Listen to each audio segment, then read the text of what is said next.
Hello friends, मैं आप लोगों को आज नदियों के किनारे बसे नगर के बारे में बताऊंगा।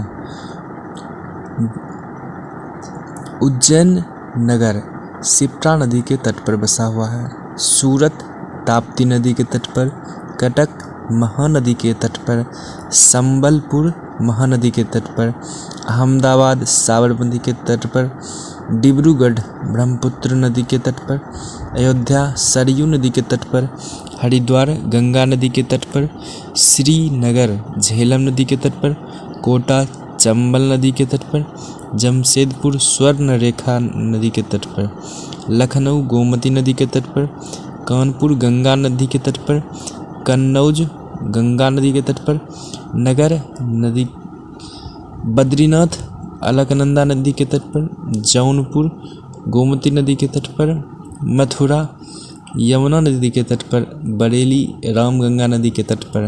हैदराबाद मूसी नदी के तट पर, आगरा यमुना नदी के तट पर, कोलकाता हुगली नदी के तट पर, फिरोजपुर सतलज नदी के तट पर, विजयवाड़ा कृष्णा नदी के तट पर, दिल्ली यमुना नदी के तट पर, जबलपुर नर्मदा नदी के तट पर, नासिक गोदावरी नदी के तट पर, तिरुचिरापल्ली कावेरी नदी के तट पर,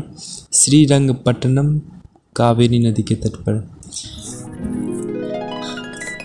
धन्यवाद मेरे चैनल पर वीडियो देखने के लिए।